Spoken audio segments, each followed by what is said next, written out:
ভাইরে, একজন মা খালার বয়সী নারীর সাথে আপনারা যেটা করেছেন সেটা অন্যায় করেছেন।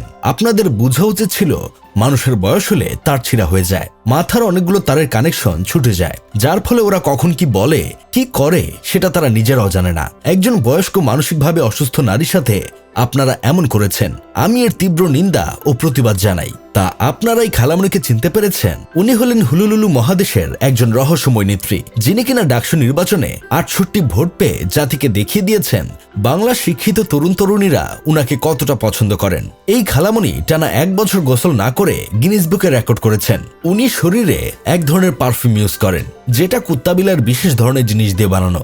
আপনারা যে খালামণির পাশে যাওয়ার পরেও গন্ধের কারণে বমি করেন নাই, এটাই অবাক করার বিষয়। আমি নিশ্চিত আপনারা নাকে রুমাল চেপে রেখেছিলেন। তাছাড়া খালামণির মুখের যে ভাষা, সেই ভাষা শুনলে যে কারো গোসল করা ফরজ হয়ে যাবে। তা যা বলছিলাম, নিষিদ্ধ সংগঠন ছাত্রলীগের এক ছেলে যে আগে চাংখারপুলে চাঁদাবাজি করত এবং জুলাইয়ে স্টুডেন্টদের উপর সরাসরি চালায়, তাকে পুলিশ গ্রেফতার করেছে। 7 মার্চের ভাষণ বাজিয়ে জয় বাংলা জয় বঙ্গবন্ধু বলতেছিল, তখনই পুলিশ তাকে খুঁজে পায়। এই নিষিদ্ধ সংগঠনের কর্মীকে ধরার প্রতিবাদে ডাকসুর খালামণি সারা শরীরে চুলকানি শুরু হয়ে যায়। একটা সংগঠন যখন রাষ্ট্রের কাছে নিষিদ্ধ, তখন সেই সংগঠনের একজন অভিযুক্ত কর্মীর পক্ষে এভাবে প্রকাশ্যে থানার সামনে মাইক বাজানো এটা কোনো স্বাভাবিক বিষয় না। হুট করে এদের মনে এত সাহস পয়দা হলো কিভাবে? পৃথিবীর আর কোনো দেশে এমন দৃশ্য দেখা যায় না, যেখানে নিষিদ্ধ সংগঠনের সদস্যকে গ্রেপ্তার করা হলে তার পক্ষ নিয়ে প্রকাশ্যে এমন কর্মসূচি করা হয়। ডাকসুর সমাজসেবা সম্পাদক এবি জুবায়ের তার এক ফেসবুক পোস্টে বলেন, গুপ্ত লিগারগুলোকে ধরে থানায় দিয়ে আসলাম, এসে দেখি মিডিয়া ফ্রেমিং করছে 7 মার্চের ভাষণ বাজানোর কারণে নাকি এদেরকে থানায় দেওয়া হয়েছে। চেতনাকে ঢাল বানিয়ে মব করতে এসেছিল, আর মিডিয়াও সেটা দেদারসে প্রচার করছে।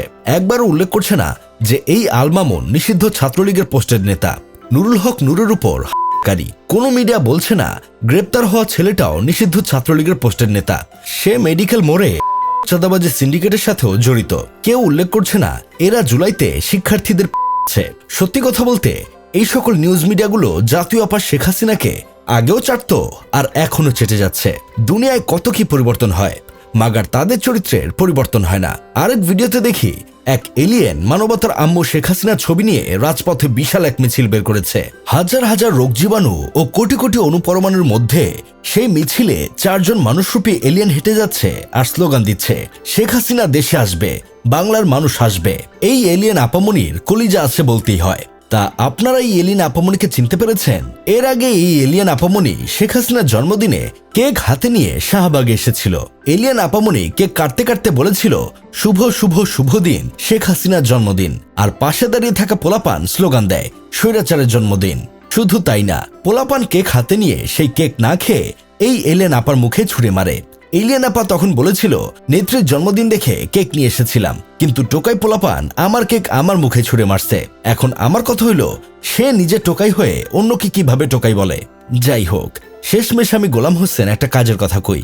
7 মার্চের ভাষণ নিয়ে আমাদের কোনো মাথা ব্যথা নেই, কিন্তু এই ভাষণকে পুঁজি করে কেউ যদি আওয়ামী লীগকে এই দেশে আবার প্রতিষ্ঠিত করতে চায়, তাহলে আমাদের মাথা ব্যথা আছে।